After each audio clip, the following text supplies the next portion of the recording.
Subscribe now and press the bell icon. Never miss an update. Hello everyone, welcome back to DK education academy. बच्चों, आज हम करेंगे introduction of exercise 1.6 chapter 1 sets class 11th mathematics. तो बच्चों, introduction of exercise 1.6 में आज जो हमने करना है वो है कुछ फॉर्मूले की डेरिवेशंस हम देखेंगे, जो कि एग्जाम के पॉइंट ऑफ व्यू से इतनी इंपॉर्टेंट नहीं है बट ज़्यादा टफ भी नहीं है, तो हम उसको अच्छे से करेंगे, ठीक है ना। और उससे रिलेटेड कुछ practicals problems based on union and intersections भी हम सॉल्व करेंगे, ठीक है ना। सारे एग्जाम्पल्स देंगे, तो देखते हैं वन बाय वन। तो बच्चों, जो पहला फॉर्मूला है वो है N of A union B. देखो, पहले बात करते हैं A union B. A union B मैंने आपको बताया था कि ए के भी सारे एलिमेंट, बी के भी सारे एलिमेंट और common element taken once only, है ना। ओके, तो देखो यहाँ पे हम बात कर रहे हैं N of A union B. N for यहाँ पे number of element of A union B, यानी कि ए यूनियन बी से जो सेट मिलेगा मुझे, उसमें कितने एलिमेंट रहेंगे उनके नंबर्स की बात करें, ठीक है ना। ओके, तो बच्चे क्या होता है पहले मैं वो बता देता हूँ। तो ये होता है बच्चे N of A plus N of B minus N of A intersection B, ठीक है। N of A intersection B, okay. तो बेटा ये होती है इसकी आइडेंटिटी या फिर फॉर्मूला कह लो आप, है ना। तो बच्चे, ये इसकी डेरिवेशन क्या है मैं आपको वो बताऊंगा, बहुत अच्छे से समझेंगे हम इस चीज को। और मैं इसको वेन डायग्राम से भी थोड़ा सा समझाने की कोशिश करूंगा। मैं वेन डायग्राम का भी यूज करूंगा यहाँ पे। तो बच्चे, ये वाला जो सेट होता है इसको हम क्या कहते हैं, universal set, that is called you, है ना।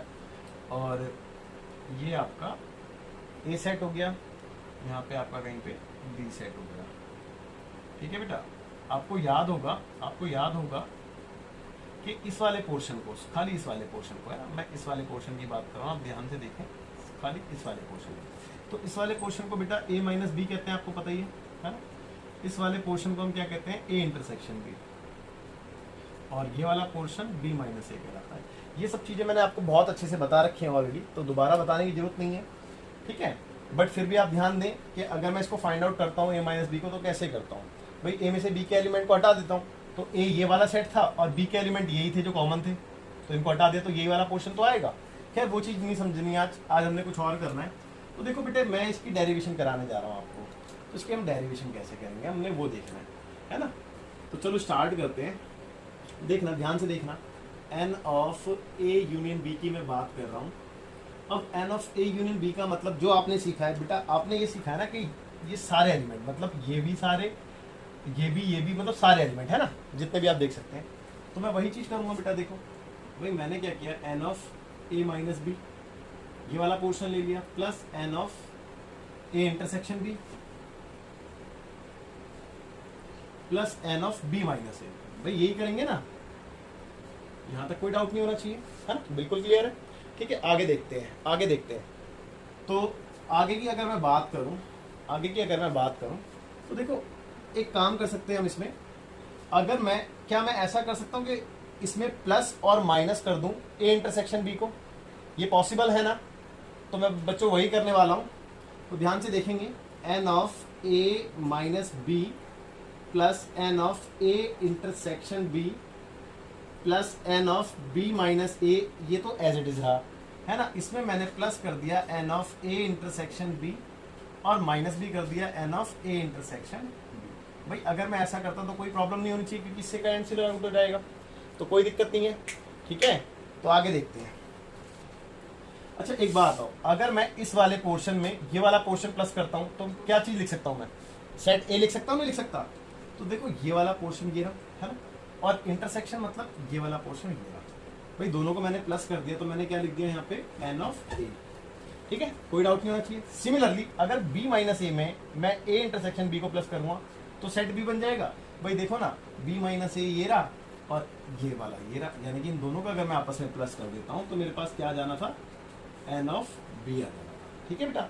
अब बचा क्या, माइनस में N of A intersection B बचा आपके पास, और लेफ्ट हैंड साइड में क्या था, N of A union B. अब चेक कर लो बेटा, आपकी आइडेंटिटी कंप्लीट हो चुकी है, ठीक है। आपको ये वाली बताई थी ना ऊपर मैंने, देखो आप चेक करो। मैं इसको हटा देता हूँ जिससे कि आपको कोई कंफ्यूजन ना रहे, ठीक है। ओके, तो आई होप आपको समझ में आ गई होगी, है ना। चलिए ठीक है, अब दूसरा केस देखते हैं। दूसरा केस है ना, ये तो पहला केस था, दूसरा केस देखते हैं। एक केस में ऐसा भी होता है कि n of a union b बराबर होता है n of a plus n of b के। लेकिन ऐसा कब होता है ना, बात करेंगे कि ऐसा कब होता है। तो ऐसा होता है if n of a intersection b equal to 5 हो, यानी कि इन दोनों के बीच में कुछ भी कॉमन ना हो, तब ऐसा होता है। तो इस चीज को भी समझेंगे हम आराम से, है ना, इस चीज को भी अच्छे से समझेंगे। देखते हैं एक बार वेन डायग्राम बना के।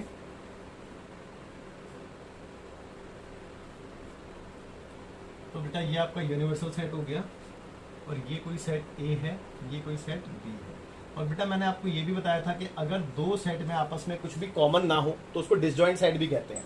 ये देखो जॉइंट नहीं है आपस में, इसको डिसजॉइंट सेट भी कहते हैं, मैंने आपको समझाया था। तो बच्चे इन दैट केस मैं यूनियन निकालूं तो कैसे, इसके भी सारे एलिमेंट ले लूंगा और इसके भी सारे एलिमेंट ले लूंगा। भाई आप देखो ना, अगर A यूनियन B आप निकालोगे तो कैसे निकालोगे, इसके भी सारे ले लोगे और इसके भी सारे ले लोगे, ऐसे ही ना करोगे आप।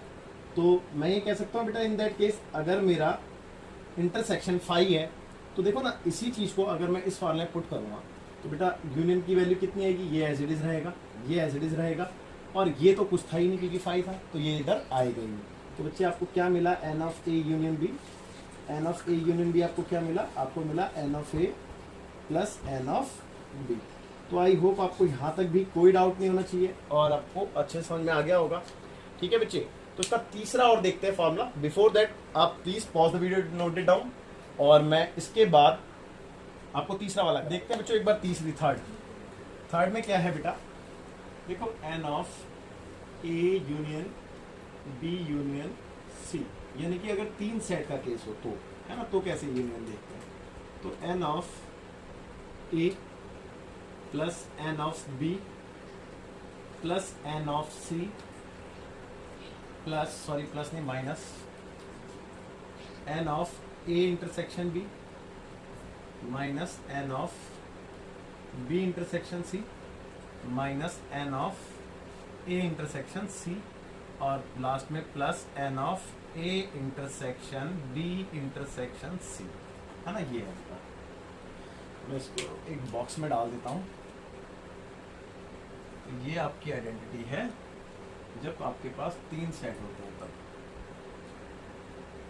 ठीक है, चलो इसको वेन डायग्राम से भी समझते हैं। खैर वेन डायग्राम में उतना क्लियर नहीं हो पाएगा, मैं आपको इसकी डेरिवेशन बताऊंगा, बट फिर भी ट्राई मारने में कोई हर्ज नहीं है, तो देख लेते हैं। ये यूनिवर्सल सेट के बाद ये A सेट हो गया, ये B सेट हो गया और ये C सेट हो गया। ठीक है, A, B और C। तो आप खुद देखो ना भाई, जब तीनों का यूनियन निकालोगे तो आप ये प्लस करोगे, ये प्लस करोगे, ये प्लस करोगे, तो इन सभी में ये जो इंटरसेक्शन है ये 2-2 बार प्लस हो जाएंगे। देखो ना, ये वाला इंटरसेक्शन A के साथ भी प्लस हुआ था, B के साथ भी प्लस हुआ था, इसीलिए मैंने एक बार माइनस कर दिया। सिमिलरली ये वाला इंटरसेक्शन B के साथ भी प्लस हुआ, C के साथ भी प्लस हुआ, इसीलिए मैंने एक बार माइनस कर दिया। सिमिलरली ये वाला इंटरसेक्शन A और C दोनों के साथ प्लस हुआ, इसीलिए मैंने इसको माइनस कर दिया। अब लास्ट में ये वाला जो कॉमन इंटरसेक्शन है ये तो आने चाहिए था ना, तो इसीलिए लास्ट में इसको प्लस कर दिया। खैर आपको ऐसे नहीं समझ में आएगा, मुझे पता है, तो कोई बात नहीं, हम इसको ऐसे नहीं देखेंगे, हम इसकी डेरिवेशन करेंगे, है ना। चलिए ठीक है, तो मैं एक काम करता हूँ, आपकी एक जो अभी मैंने डेरिवेशन कराई थी वो छोटी सी लिख देता हूँ यहाँ पे, n of a union b equal to n of a plus n of b minus n of a intersection b। ये मैंने अभी 2 मिनट के लिए लिख दिया है और मैं इसको रफ कर दूंगा क्योंकि इसका यूज करना होगा इसकी डेरिवेशन के लिए ना, तो इसका यूज करते हुए हम इसको डिराइव करेंगे, है ना। चलिए देखते हैं। तो मैं एक काम करता हूँ, लेफ्ट हैंड साइड ले लेता हूँ और राइट हैंड साइड निकालने की कोशिश करता हूँ।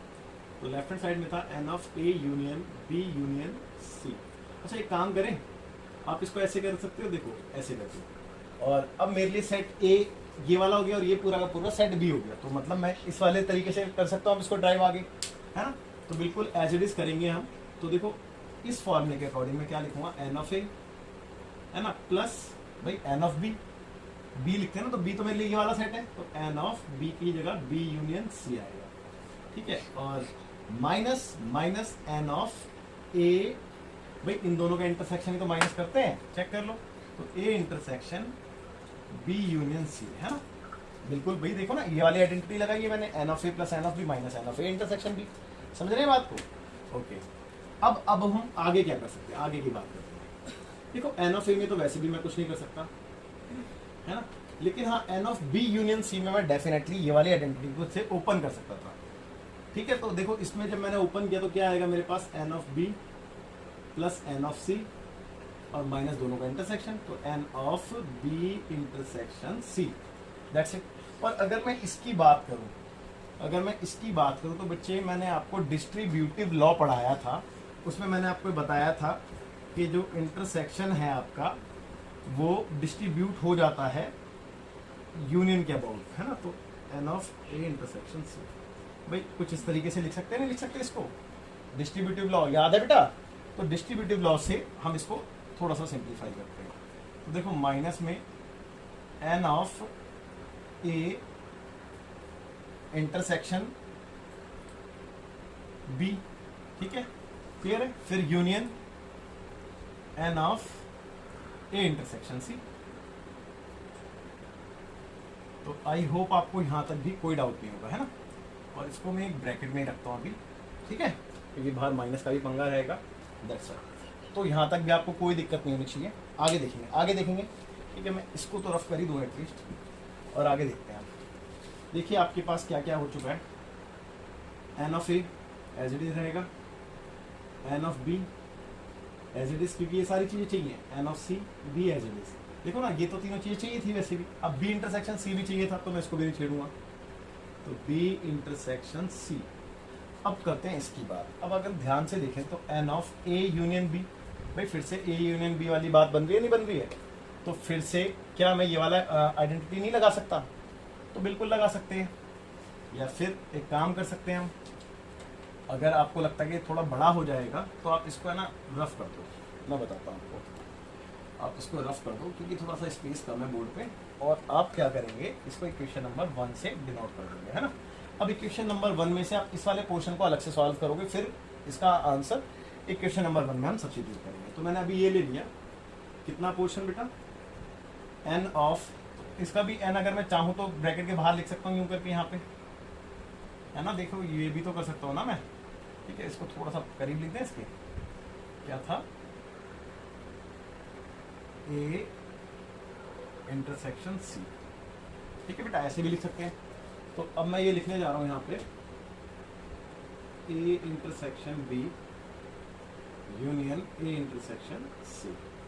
और बच्चों मैंने यहाँ पे क्या किया था, डिस्ट्रीब्यूटिव लॉ लगाया था सिर्फ, ठीक है, जो मैंने आपको ऑलरेडी पढ़ा भी रखा है। अब इसके आगे देखो, ये मेरा पोर्शन ए है, ये वाला बी है, तो ए यूनियन बी वाली बात बन गई फिर से, यही वाली आइडेंटिटी। तो मैं फिर से यही वाली आइडेंटिटी अप्लाई करूंगा इसमें, एन ऑफ ए यानी कि ए इंटरसेक्शन बी, है ना, प्लस एन ऑफ बी। तो एन ऑफ बी की वैल्यू है ए इंटरसेक्शन सी, और माइनस इंटरसेक्शन, तो माइनस, ये इक्वेशन नंबर 1 को थोड़ा सा ऊपर ले लेता हूँ मैं, माइनस इन दोनों का इंटरसेक्शन, तो N of A intersection B, B की वैल्यू क्या है, ए इंटरसेक्शन सी, है ना भाई। कंफ्यूज तो नहीं हो ना, ए और बी इसके बीच के में इंटरसेक्शन ही लगाते ना। ओके, तो यहाँ तक भी आपको कोई दिक्कत नहीं होनी चाहिए। अब थोड़ा सा और देखते हैं इसको क्या सिंप्लीफाई हो सकता है। देखो इसका हम कुछ नहीं कर सकते, और वैसे भी ये चीज़ें हमें चाहिए थी, तो इसको मैं सेम रहने देता हूँ, A intersection B plus N of A intersection C, इसको भी नहीं छेड़ रहा। और इसका हम कुछ कर सकते हैं, है ना, ध्यान से देखेंगे बेटा, इसका हम क्या कर सकते हैं। तो अब इसको है ना मैं वेन डायग्राम से समझाने की कोशिश करता हूँ, आप ध्यान से देखना प्लीज। हाँ, ए इंटरसेक्शन बी का मतलब क्या समझ रहे हो, ये रहा बी ये रहा, तो इसका मतलब आप ये समझ रहे हो, है ना। और ए इंटरसेक्शन सी का मतलब आप क्या समझ रहे हो, ए ये रहा सी ये रहा, तो इसका मतलब आप ये वाला समझ रहे हो, है ना।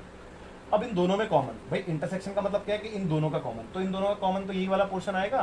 देखो ना, चेक कर लो, जो मैं इरेज करने जा रहा हूँ, ये वाला पोर्शन आएगा ना। और इस पोर्शन को मैं अगर डायरेक्ट लिखना चाहूँ तो क्या लिख सकता हूँ, आप ध्यान दो, ये इन तीनों का इंटरसेक्शन है, इन तीनों का कॉमन पार्ट है। तो इसकी जगह मैं क्या लिख सकता हूँ, तीनों का इंटरसेक्शन यानी कि N of A intersection B intersection C, भाई इसकी जगह ये लिख सकता हूँ। आई होप आपको समझ में आ गई होगी बात जो मैं कहना चाह रहा था, ठीक है। चलिए अब आगे देखते हैं, अब तो बस ऑलमोस्ट हो ही चुका है पूरा ड्राइव। देखते हैं एक बार, भाई इसका आंसर हमने निकाल लिया, इतना फाइंड आउट हुआ है हमारे पास, है ना। अब मैं इसको इक्वेशन नंबर 1 में पुट करने जा रहा हूँ। तो फ्रॉम इक्वेशन नंबर 1, तो इक्वेशन नंबर 1 की लेफ्ट हैंड साइड पहले लिख लेते हैं। लेफ्ट हैंड साइड में था N of A union B union C, यही था ना बेटा, बस फर्क कितना इधर ब्रैकेट था, हटा दो लगा दो उससे कोई फर्क नहीं पड़ता है ना। और राइट हैंड साइड में क्या लिखा था, N of A plus N of B plus N of C minus N of B intersection C. ठीक है बेटा, बी इंटरसेक्शन सी और माइनस दिस। अब इसकी वैल्यू मेरे पास ये रही, अब चेक कर लो, यही है ना इसकी वैल्यू, है ना, हाँ बिल्कुल यही है। तो मैं इसकी जगह ये वाला माइनस था, यहाँ पे ये पुट करने जा रहा हूँ, इसकी जगह इसकी ये वैल्यू, और मैं ब्रैकेट डाल देता हूँ क्योंकि बाहर माइनस है तो सबकी साइन बदलने पड़ेंगे। तो फिलहाल मैं ब्रैकेट डाल रहा हूँ, तो क्या आ गया, n of A intersection B plus N of A intersection C और minus N of A intersection B intersection C. Complete, ठीक है, कंप्लीट। अच्छा मैं इसको रफ कर देता हूँ, इसकी वजह से कोई कंफ्यूजन नहीं होनी चाहिए, है ना, और फिर आगे देखते हैं। ओके, अब बस बिल्कुल लास्ट चल रहा है, आपने ब्रैकेट को ओपन करना है और आपको आपकी आइडेंटिटी की डेरिवेशन कंप्लीट मिल जाएगी। तो N of A plus N of B plus N of C. देखो मैं अगर इस ब्रैकेट को ओपन करता हूँ तो इन सबके साइन बदलेंगे, तो ये माइनस का आएगा N of A intersection B. मैं पहले इसको लिख लूँ, इसको बाद में लिख लूँ, कोई फर्क नहीं पड़ता। तो मैं पहले इसको लिखने वाला हूँ माइनस का N of A intersection B, और फिर इसको लिख देता हूँ N of B intersection C. ठीक है, अब इसको लिख देता हूँ माइनस का N of A intersection C, और ये प्लस का हो जाएगा N of A intersection B intersection C. और अब आप चेक कर लो, आपका फॉर्मूला ड्राइव हो चुका है बेटा, चेक कर लो, ये लिखवाया था ना ऊपर, देखो n of A plus N of B plus N of C minus N of A intersection B minus N of B intersection C minus N of A intersection C और plus N of A intersection B intersection C. ठीक है, तो I hope आपको यहाँ तक तो समझ में आ गया होगा। और ठीक है बच्चों, आगे देखते हैं कुछ एग्जांपल्स, है ना, प्रैक्टिकल लाइफ से जो रिलेटेड हो। चलो देखते हैं बच्चों, देखते हैं एग्जांपल नंबर 23। बहुत इजी है ये, तो डायरेक्ट ही है, ठीक है ना, तो कुछ प्रैक्टिकल भी नहीं है। देखते हैं, कहता है कि if X and Y are two sets, भाई इसने खुद ही बोल दिया कि एक्स और वाई दो सेट्स हैं, such that X union Y has 50 elements. और इसने ये भी बोल दिया है कि number of element X union Y में कितने, 50। ये डायरेक्ट गिवन है ना आपको। ओके, आगे कहता है x हैज 28 एलिमेंट्स, और जो x सेट है उसमें कितने एलिमेंट्स बोल रहा है, 28। ठीक है बेटा, आगे कहता है एंड y हैज 32 एलिमेंट्स, और जो y सेट है उसमें कितने एलिमेंट्स है बेटा, 32। अब आगे लिखा है how many elements does x intersection y है। तो आपसे पूछा गया है कि x इंटरसेक्शन y में कितने एलिमेंट्स है ना। बहुत इजी क्वेश्चन है, बहुत इजी है, देखेंगे एक बार ध्यान से। देखो सिंपल डायरेक्ट फार्मूला बेस्ड है, आपके पास फार्मूला है वी हैव, ये फार्मूला क्या होता है, N of X X union Y equal to होता है N of X plus N of Y minus N of X intersection Y. भाई यही लिखवाया है ना अभी आपको, बस फर्क कितना है, मैंने आपको ए बी में लिखवाया, ये एक्स वाई में चल रहा है, कोई फर्क नहीं पड़ता उससे। ये आपको गिवन है, बिल्कुल गिवन है जी, 50 इक्वल टू ये भी गिवन है 28, ये भी गिवन है 32। ये तो फाइंड ही करना है, तो उसको रहने दो भाई, जो चीज़ फाइंड करनी है वो कहाँ से गिवन हो जाएगी। ये माइनस का इधर ले आए, प्लस का करना है इसको, भाई वो वैसे भी जिसको फाइंड करना होता है उसको हम लेफ्ट हैंड साइड में रखते हैं, तो उसको यहाँ पे ले आते हैं। अब ये दोनों मिला के कितने हो गए, मेरे ख्याल से 60 होता है, और ये इधर आएगा माइनस का 50 हो जाएगा। तो N of X intersection Y equal to I think so के 10, और यही आपने फाइंड आउट करना था। भाई आपसे यही मांगा गया था ना कि N of X intersection Y में कितने एलिमेंट्स हैं, तो भैया 10 एलिमेंट्स हैं। आई होप आपको अच्छे समझ में आ गया होगा। बच्चों कहता है एग्जाम्पल नंबर 24 में, कहता है कि in a school there are 20 teachers. भाई एक स्कूल में 20 टीचर्स हैं, है ना, हु टीच मैथमेटिक्स और फिजिक्स, जो कि मैथमेटिक्स और या फिर फिजिक्स पढ़ाते हैं ना, ठीक है।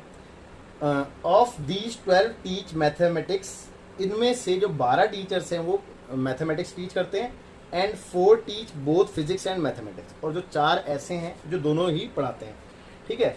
ओके, तो कहता है how many teach physics, question mark. आपने ये बताना है कि कितने टीचर्स ऐसे हैं जो सिर्फ और सिर्फ फिजिक्स पढ़ाते हैं, ठीक है। चलो बहुत ईजी है, सबसे पहले हम इनका जो सेट बनेगा उसको हम डिनोट करेंगे, है ना। तो मैंने लेट एम से डिनोट किया, M be the set of teachers who teach mathematics, जो टीचर मैथमेटिक्स पढ़ाते हैं उनका सेट मैंने किससे डिनोट किया, एम से। And P B the set of teachers who teach physics, ठीक है, उसको मैंने पी से माना है। अब एक बार क्वेश्चन को दोबारा पढ़ेंगे, और ये बिल्कुल आपकी प्रैक्टिकल प्रॉब्लम है जो आपकी प्रैक्टिकल लाइफ में भी हो सकती है। कहता है कि in a school there are 20 teachers. भाई एक स्कूल में 20 टीचर्स हैं, खैर ये इन्फॉर्मेशन मैं बाद में लिखूंगा, इसका रीज़न भी आपको बताऊंगा। हु टीच मैथमेटिक्स और फिजिक्स, हाँ अब मैं कह सकता हूँ, देखो यहाँ पे 20 टीचर हैं जो कि मैथ्स और फिजिक्स पढ़ाते हैं, यानी कि कहने का मतलब ये है कि 20 के 20 टीचर मैथ्स या फिर फिजिक्स पढ़ाते हैं। कोई भी टीचर ऐसा नहीं है जो इन दोनों सब्जेक्ट में से कोई सब्जेक्ट ना पढ़ाते हैं। तो अब मैं ये कह सकता हूँ कि यहाँ पे आपको जो इन्फॉर्मेशन गिवन है वो आपको एम यूनियन पी आपको गिवन है 20, है ना। क्योंकि बच्चे हो सकता था कि अगर इन 20 में से कोई 2 या 3 टीचर किसी अलग सब्जेक्ट के होते तो इन दैट केस में यहाँ पे यूनियन नहीं लिखता फिर मैथ्स और फिजिक्स का, ठीक है, आप समझ रहे हो ना। क्योंकि ये जो 20 है या तो ये मैथ्स पढ़ा रहे होंगे या फिर फिजिक्स पढ़ा रहे होंगे, ये क्वेश्चन ने क्लियर कर दिया है मेरे को। आगे चलते हैं, कहता है कि हु टीच मैथमेटिक्स और फिजिक्स, फुल स्टॉप। आगे कहता है कि ऑफ दीज 12 टीच मैथमेटिक्स, और इनमें से जो 12 हैं वो क्या टीच करते हैं बेटा, मैथ्स, ठीक है। आगे लेते हैं, and 4 teach both physics and mathematics, और 4 ऐसे हैं जो दोनों ही सब्जेक्ट पढ़ाते हैं। और दोनों पढ़ाते हैं का मतलब क्या है कि इंटरसेक्शन की बात हो रही है। भाई जो मैथ्स भी पढ़ाता हो और फिजिक्स भी पढ़ाता हो वो तो कॉमन ही होगा ना, ठीक है। आगे लिखा है how many teachers teach physics, question mark. भाई आपने बताना कि फिजिक्स कितने लोग पढ़ाते हैं। अब तो आपके लिए बहुत इजी क्वेश्चन हो चुका है, बस फॉर्मूला भी डायरेक्ट फॉर्मूला में पुट करेंगे और लिखेंगे। देखो मैं आपको फिर कह रहा हूँ कि क्वेश्चन को पढ़ना और उसको समझना और उसको समझ के इस तरीके से उनकी इन्फॉर्मेशन को लिखना, ये बहुत इंपॉर्टेंट टास्क होता है ना। तो इस चीज़ को आपने बहुत ध्यान से करना है, इसी चीज़ को समझना है। इसके आगे तो क्वेश्चन में कुछ बचा भी नहीं है, ठीक है ना। ध्यान से देखेंगे। नाउ वी हैव, भाई हमारे पास क्या है, हमारे पास एक यूनियन का फॉर्मूला है, N of M union P equal to होता है N of M plus N of P minus दोनों का intersection, N of M intersection P, that's it. अब ये आपको गिवन है, बिल्कुल गिवन है 20, ये आपको गिवन है बिल्कुल जी 12, ये भी गिवन है 4, नहीं ये कहाँ गिवन है, ये तो कैलकुलेट करना है, एन ऑफ पी तो कैलकुलेट कर रहे हैं ना। हाँ ये गिवन है 4, ठीक है, इंटरसेक्शन, ओके। अब आपको जिसको कैलकुलेट करना होता है उसको एक तरफ रखते हैं, बाकी सबको ट्रांसफर करते हैं। तो 20 देखो 12 में से 4 गया 8 आएगा, 8 मैंने इधर ट्रांसफर कर दिया तो -8 हो जाएगा, तो एन ऑफ पी। तो this implies that N of P कितना आ गया बेटा, 20 में से 8 गया तो 12, हाँ बिल्कुल 12 ही आएगा जी, ठीक है ना। देखो ना 12 में से 4 गया था तो 8 बचा, प्लस का 8 इधर आके -8 हो गया। तो जो टीचर फिजिक्स पढ़ाते हैं वो कितने टीचर है बेटा स्कूल में, 12 टीचर है ना, 12 टीचर है, ओके। तो आप बच्चे इसको नोट कीजिए और फिर आगे बढ़ते हैं। तो बच्चों देखते हैं एग्जाम्पल नंबर 25। तो एग्जाम्पल नंबर 25 जो कि पेज नंबर 22 से लिया गया है एनसीईआरटी में से, ठीक है। इसमें क्या लिखा है ध्यान से सुनेंगे। कहते हैं कि in a class of 35 students, सबसे पहली इन्फॉर्मेशन ये है कि क्लास में 35 स्टूडेंट्स हैं। एक्चुअली क्या है कि बेटा बच्चों को दिखता है ना कि सबसे बड़ा जो सेट है वो यूनियन का सेट होता है। जनरली ऐसा कह भी सकते हैं कि हाँ भाई 99% ऐसा होता है कि जो सबसे बड़ा सेट है वो यूनियन का हो सकता है, क्योंकि यूनियन में हम सारे एलिमेंट ले रहे होते हैं। लेकिन कई बार ऐसा होता है कि वो यूनियन का सेट नहीं होता, तो इसीलिए क्वेश्चन को बहुत ध्यान से रीड करें, उसको बहुत ध्यान से समझें आप लोग, ठीक है। मैं भी आपको बताऊंगा, इसने बोला है कि भाई 35 स्टूडेंट्स हैं, तो अभी मैं ये नहीं कह सकता कि ये यूनियन का सेट होगा। जैसे कि मैं ऊपर वाले क्वेश्चन में भी मैंने 20 को ये नहीं बोला था कि वो यूनियन का सेट है। जब मैंने आगे इन्फॉर्मेशन पढ़ी तब मेरे को ये क्लियर हुआ कि 20 के 20 टीचर या तो फिजिक्स पढ़ा रहे हैं या फिर मैथ्स पढ़ा रहे हैं, तो मैंने इनको यूनियन बोला था, है ना। तो इसी बात को हमने ध्यान रखना है, ठीक है।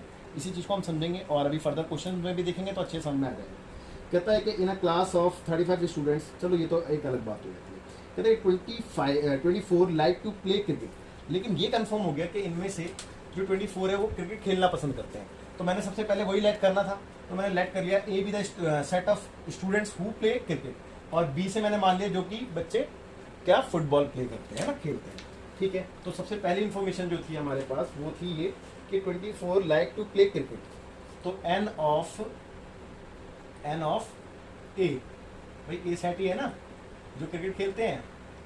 ओके 24 आगे कहता है बेटा and 16 like to play football, और जो 16 है वो फुटबॉल। ठीक है, अगली इंफॉर्मेशन देखते हैं। फुटबॉल कहता है कि also each student likes to play at least one of the two games. देखो ये वाली इंफॉर्मेशन बहुत इंपॉर्टेंट है।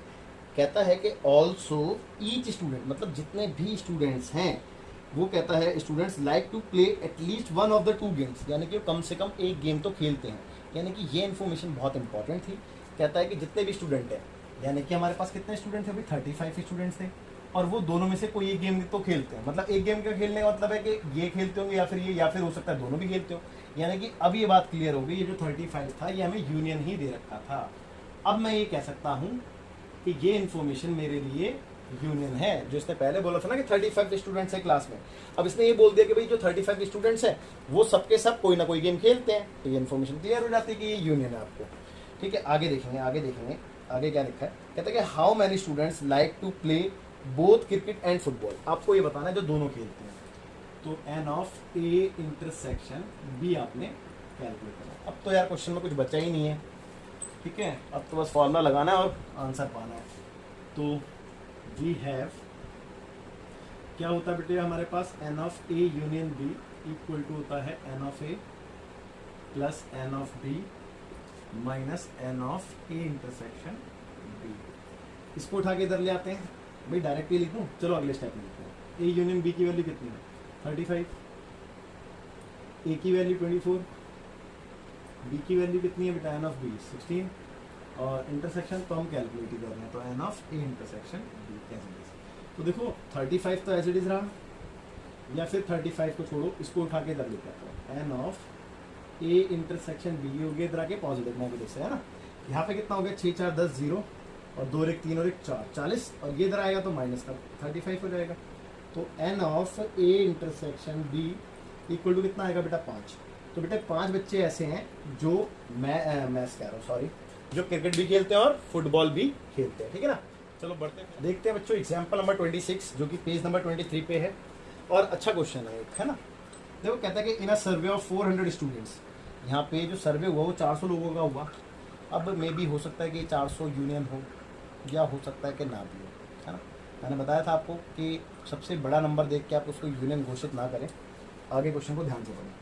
कहता है कि 400 स्टूडेंट्स इन अ स्कूल, कहता है कि 100 were listed as taking apple juice, यानी कि जो 100 हैं वो क्या लेते हैं बेटा एप्पल जूस। ठीक है, और कहता है 150 एज टेकिंग ऑरेंज जूस, और 150 जो है वो ऑरेंज जूस। ठीक है, आगे लिखा है and 75 were listed as taking both apple as well as orange juice, और जो 75 है वो दोनों लेते हैं। चलिए एक काम करते हैं, पहले इन इन्फॉर्मेशन को हम बोर्ड पे लिख लेते हैं, है ना। तो मैंने सबसे पहले डिनोट किया कि let A be the set of students taking apple juice, मतलब ए से मैंने उन स्टूडेंट्स को लिया है जो कि एप्पल जूस लेते हैं, और बी से जो कि ऑरेंज जूस लेते हैं। तो सबसे पहले इन्फॉर्मेशन में आपको यही दिया था कि जो एप्पल जूस लेने वाले स्टूडेंट्स हैं वो ऐसे स्टूडेंट 100 है ना, और जो ऑरेंज जूस लेते हैं ऐसे स्टूडेंट 150 हैं, और जो दोनों लेते हैं ए इंटरसेक्शन बी ऐसे स्टूडेंट 75 है ना। यहाँ तक हमने क्वेश्चन कंप्लीट कर लिया था। Were listed as taking both apple juice as well as orange juice. इसके आगे पढ़ना था। आगे कहता है कि find how many students were taking neither apple juice nor orange juice. देखो इसने क्या बोला, आपने उन बच्चों को कैलकुलेट करना है जो कि ना तो एप्पल जूस लेते हैं और ना ही ऑरेंज जूस लेते हैं। देखो बात को समझना, यानी कि इसका मतलब होता है N of A intersection sorry N of A complement intersection B complement. आपसे ये चीज मांगी। देखो ना, ए नॉट का मतलब क्या हुआ, ए नॉट का मतलब जो एप्पल जूस नहीं लेता, और बी नॉट का मतलब क्या हुआ जो ऑरेंज जूस नहीं लेता। तो neither Apple nor orange juice. और इस बात को याद रखना है यार कि जब भी नीदर और नॉर वाली बात हो ना, नीदर ए नॉर बी ऐसी बात, तो उसको हमेशा क्या कहते हैं बेटा A intersection sorry A complement intersection B complement. ठीक है, ध्यान रखना, या फिर इधर ए और बी, तो इसका मतलब ए यूनियन बी।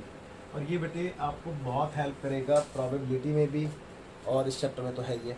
ठीक है, तो बहुत ध्यान से, ठीक है, 12th में भी बहुत काम आने वाली ये चीज़ें, तो ध्यान रखना इसको। ठीक है, अब मैं आगे कंटिन्यू कर रहा हूँ इसको। ठीक है, ओके। तो बच्चे हमें निकालना है A complement intersection B complement. ठीक है, कोई दिक्कत नहीं। अच्छा, थोड़ा सा प्रैक्टिकल होके सोचते हैं जरा कैसे मतलब काम बनेगा हमारा। तो मैं एक वेन डायग्राम बना के देखूँ जरा, क्या तो उससे कुछ हेल्प मिल जाए, है ना। Let this be the you for universal set, और ये सेट आपका ए हो गया, ये सेट आपका बी हो गया। ठीक है, अब ये पूरे के पूरे एलिमेंट 100 है, ये पूरे के पूरे एलिमेंट 150 है, और ये वाले 75 है। चलो ये सारी बातें समझ में आती है। अब इसने जो बोला है उसको भी समझ लेते हैं। इसने ये बोला है कि भाई ए भी नहीं होना चाहिए और बी भी नहीं होना चाहिए, और इन दोनों का इंटरसेक्शन।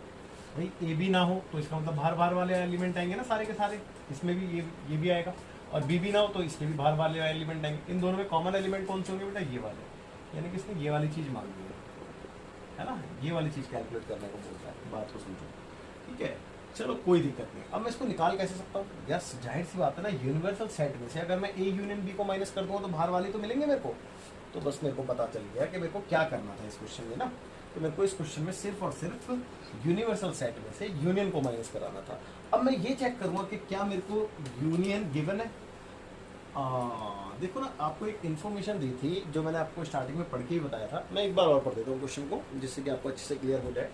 देखो क्वेश्चन में लिखा था, कहते कि in a survey of 400 students, एक सर्वे हुआ 400 बच्चों का इन अ स्कूल में। कह रहे कि 100 were listed as taking apple juice, 150 taking orange juice, and 75 listed as taking both apple juice as well as orange juice. ठीक है, कोई दिक्कत नहीं। फाइंड करो हाउ मेनी स्टूडेंट्स जो कि ना तो एप्पल जूस लेते हो ना ही ऑरेंज जूस। यानी कि कहने का मतलब समझो भाई, जो 400 बच्चों का सर्वे हुआ है, इसका मतलब ये है कि उनमें से कुछ बच्चे ऐसे भी हैं जो ना तो एप्पल जूस ले रहे हैं और ना ही ऑरेंज जूस ले रहे हैं। अब अगर वो एप्पल जूस और ऑरेंज जूस नहीं ले रहे हैं तो इसका मतलब बेटा वो यूनिवर्सल सेट हो गया। आप चेक करो ना, देखो ना, अगर एप्पल या फिर ऑरेंज जूस ले रहे होते तो हम कह सकते थे कि वो ए यूनियन बी होगा, लेकिन अब वो ये दोनों ही नहीं ले रहे हैं, तो इसका मतलब बाहर वाले एलिमेंट में जा रहे होंगे वो बच्चे, है ना। और यही चीज़ अभी हमने यहाँ पे सीखी है ना वेन डायग्राम से भी। तो अब यार वो 400 बच्चे का मतलब क्या हुआ फिर? तो 400 बच्चों का मतलब ये हुआ कि वो यूनियन नहीं है, यूनिवर्सल सेट है। तो इसीलिए मैंने आपसे कहा था कि जो सबसे बड़ा सेट होता है वो, इसका मतलब ये जरूरी नहीं है कि वो हमेशा यूनियन गिवन हो। ठीक है, तो ये बात आपको समझ में भी आ गई होगी। तो ये हमें क्या गिवन था? एन ऑफ यू गिवन था, जो कि 400 था। क्लियर है बात? अब जैसे कि मैंने बताया कि भाई ये चीज़ निकालने के लिए मेरे को यू में से यूनियन को माइनस करना है। तो यू मेरे पास है लेकिन यूनियन नहीं है, तो सबसे पहले यूनियन निकाल लें। तो यूनियन निकालते हैं। तो अच्छा, एक चीज़ और भाई, आपको ये तो समझ में आ गया कि आपको यूनियन निकालना है, लेकिन अगर आप इसको ध्यान से देखें, जैसे कि मैं डायरेक्ट करना चाहूँ N of A complement intersection B complement, तो आपको याद होगा कि मैंने आपको एक लॉ पढ़ाया था जिसको हम डी मॉर्गन्स लॉ कहते हैं। क्या कहते हैं बेटा? D Morgan's law. उसमें मैंने बताया था कि आप इसको ऐसे भी लिख सकते हो, N of A union B का होल कॉम्प्लीमेंट लिख सकते हो, है ना, डी मॉर्गन्स लॉ से, है ना। और किसी का भी इंटरसेक्शन कह रहा हूँ, कॉम्प्लीमेंट निकालना हो तो उसको हम कैसे निकालते हैं? उसको हम यूनिवर्सल सेट में से माइनस करा देते हैं ऐसे करके। और देखो ना, वही वाली बात आ गई, नहीं आ गई कि मैं आपसे कहता यू में से ए यूनियन भी माइनस कर दो, तो वही वाली बात तो आ गई, है ना। और डी मॉर्गन्स लॉ भी वेरीफाई हो गया थोड़ा। ठीक है, चलो अब इसको सॉल्व करते हैं। इसकी वैल्यू, चलो इसकी वैल्यू अगली स्टेप में पुट करता हूँ मैं। इसकी वैल्यू को देख लेते हैं, क्योंकि इसकी वैल्यू मेरे पास नहीं है, लेकिन इसका फॉर्मूला जरूर है मेरे पास। क्या होता है formula? N of A plus N of B minus N of A intersection B, है ना बेटा। ओके, अब मैं वैल्यू डाल रहा हूँ। यू की वैल्यू है 400 माइनस ए की वैल्यू कितनी है बेटा? 100, बी की वैल्यू 150 और दोनों के इंटरसेक्शन की वैल्यू 75। ठीक है, अब देखो 400 तो ऐसे ही आ गया माइनस। अब इनको देख लेते हैं कितना आ रहा है। भाई देखो ना, 100 और 150 यानी कि 250 तो ही हो गया 250, और 250 में से 75 को माइनस कर देते हैं। तो 5 का 5 आ गया, और यहाँ पे आ गया 4, यानी 14 में से 7 गया 7, 175 आ गया, है ना। तो यहाँ पे आ गया 175। अब देखते हैं कितना आ रहा है माइनस करके। तो 10 में से 5 गया बेटा 5, 9 में से 7 गया तो 2, और यहाँ पे आ गया 3, नहीं 3 पे आएगा, यहाँ पे 3 बचा ना, 3 में से 1 गया तो 2, 225 आया। अब लेट मी चेक, मैं अपना आंसर चेक करता हूँ एक बार। ठीक है, ये वो स्टूडेंट्स हैं जो कि ना तो एप्पल जूस लेते हैं ना ही ऑरेंज जूस लेते हैं। ठीक है, एक बार मैं आंसर चेक कर लूँ फिर आगे बढ़ते हैं। हाँ बिल्कुल ठीक है। ठीक है, तो बच्चों आप इसको नोट कीजिए। फिर बच्चों देखते हैं आखिरी example, that is example number 27। तो इसमें कहता है कि देयर आर 200 इंडिविजुअल्स, देखो 200 इंडिविजुअल्स हैं और विद अ स्किन डिसऑर्डर, और सभी को स्किन डिसऑर्डर है। चलो ठीक है। आगे कहता है कि 120 had been expose to the chemical C1, और इसमें से जो 120 हैं वो एक्सपोज हो गए हैं केमिकल C1 से। तो चलो इस इन्फॉर्मेशन को लिखने के लिए पहले मैं सेट को डिनोट कर देता हूँ। तो लेट कर लिया मैंने, A denote the set of individuals expose to the chemical C1 and B denote the set of individuals expose to the chemical C2।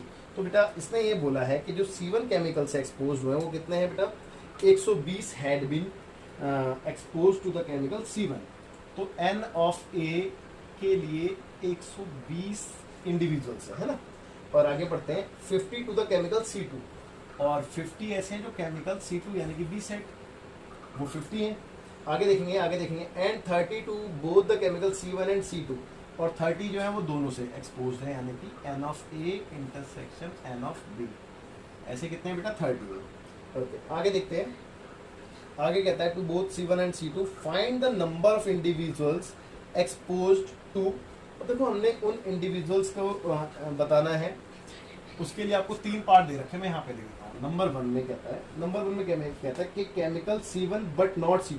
देखो C1 होना चाहिए लेकिन C2 नहीं होना चाहिए, यानी कि इनडायरेक्टली इसने A माइनस B बोल दिया है ना। ठीक है, C1 बट नॉट C2 का मतलब होता है A माइनस B। नंबर 2 में इसने पूछा chemical C2 but not chemical C1 यानी कि B माइनस है। ठीक है, और नंबर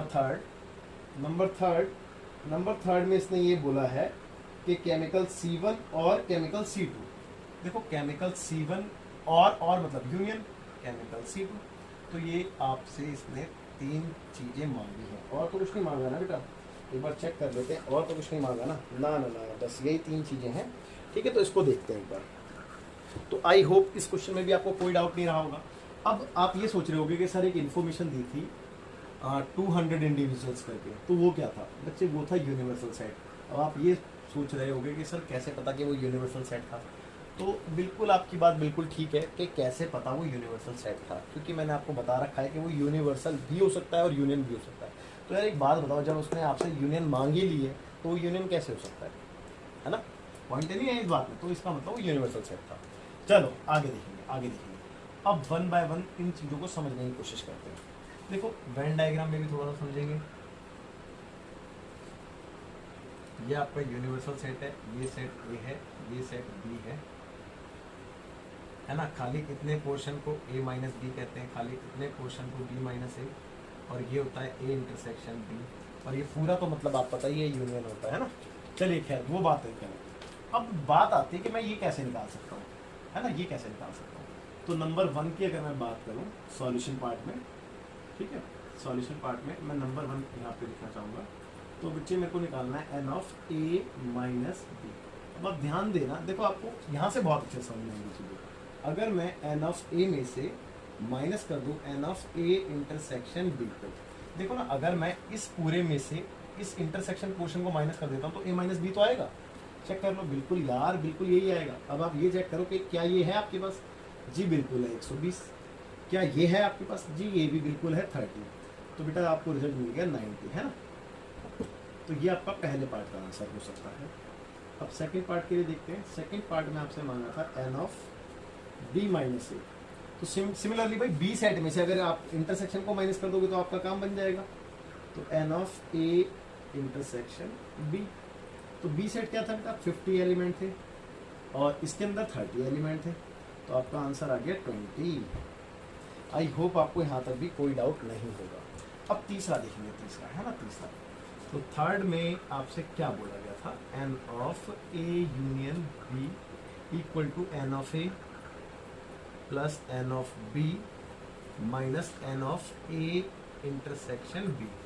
चलिए let me check. N of A कितना है, 120, N of B 50, N of A intersection B 30, है ना। तो देखो ना कितना हो गया, ये 50 में से 30 गया तो 20 बचा, 20 और 20 140 आ गया। 140 आएगा, बिल्कुल जी 140 ही आएगा, है ना। तो ये भी क्वेश्चन आपको कंप्लीट हो गया है और समझ में भी आ गया होगा। बट मैं एक बार चेक कर लेता हूँ, क्योंकि इन्होंने एक इन्फॉर्मेशन हमें यूनिवर्सल सेट दी थी क्या उसका कोई यूज़ था या नहीं था, क्योंकि पूरे क्वेश्चन में उसका कहीं यूज़ नहीं हुआ है ना।